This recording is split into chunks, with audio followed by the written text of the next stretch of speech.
rule. Proceed, Senator Ogina.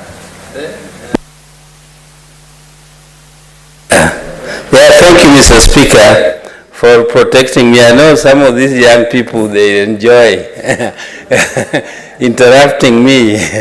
I don't know whether it is because they also want me to know them. You know, it's good to to interact with them. So, Mr. Speaker, I thank you. But, Mr. Speaker, this is a very, very serious situation. Mr. Speaker, I know there is a lady in my area who slept out of their home for one night. And because of the love the dad had for her, and when he was imagining what could have happened overnight to her girl sleeping out of the home, he even took a spear and threw at her. And the lady disappeared.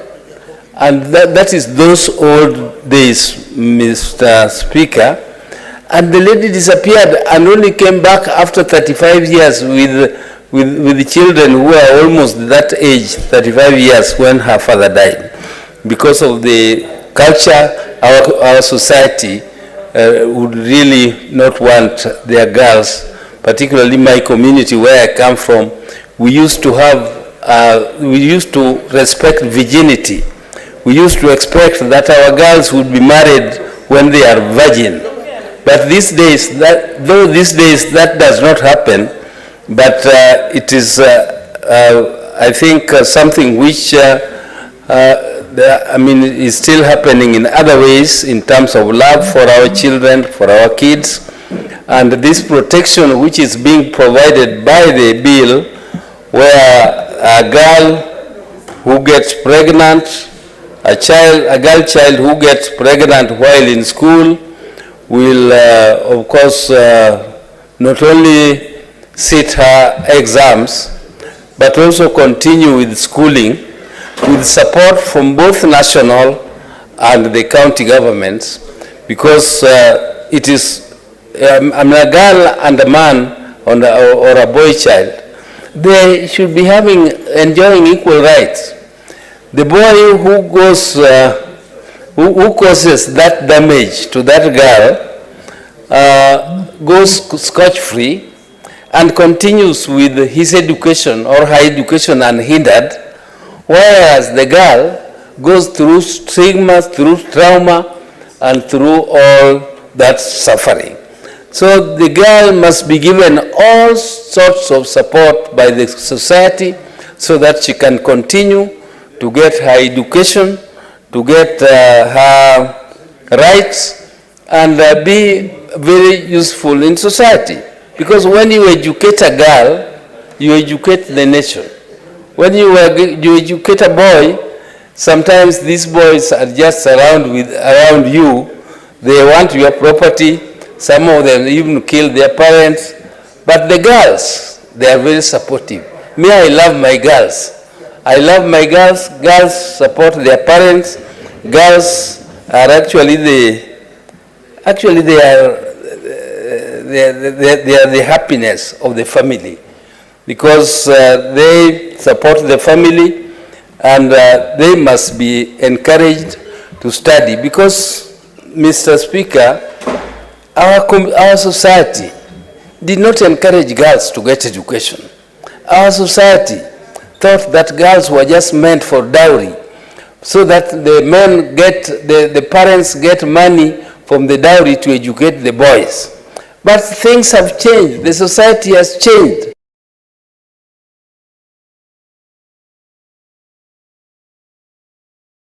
Money, not for getting dowry, but for actually getting or contributing to the development of the nation, equally or even better than the men sex, Mr. Speaker. Mr. Speaker, I'm also therefore very, very happy that somebody has thought of going beyond the rules which are there, the regulations which are there, to give an opportunity for girls who are pregnant to continue with their studies, but to now provide them with, because there are families which are poor, there are families who can also afford to give support to their girls, to employ for them housemaids who will look after those children when they are going to school. Therefore, this bill gives an opportunity for counties and national government to support those families so that their girls can equally continue with education, just in the same manner that those whose girls get pregnant and are able to employ maids to take care of these children when their children have gone to school.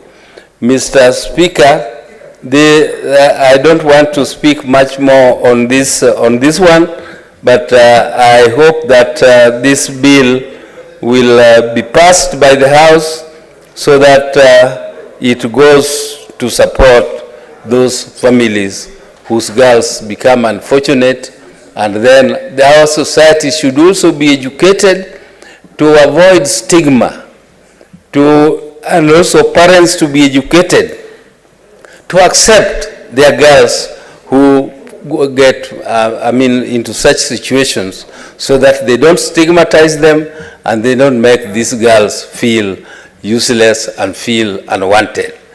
With those few words, Mr. Speaker, I beg to support. Thank you, Mr. Speaker. Thank you very much, Senator Oburu. The 21st definition of housemaid, they say lately, is house manager. I thought that would be very important for your information, Senator Oburu. Senator Kajwang Moses.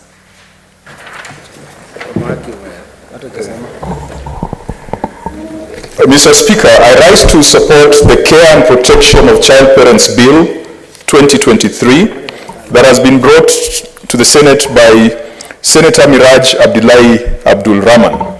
Mr. Speaker, when I listened to Senator Kalwale speak to this bill, initially I thought he was speaking to the bill that had been sponsored by Senator Beatrice Ogola, the super senator who also comes from Homa Bay County.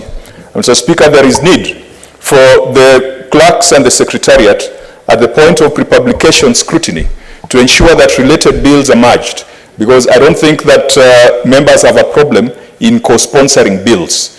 Where there are serious overlaps in bills, it makes sense for us to have one instrument and then have the two senators who have made the proposals co-sponsors. And I hope that we can still open a window if we find that there's a strong relationship between this bill and the one sponsored by Senator Beatrice Ogola. Nonetheless, Mr. Speaker,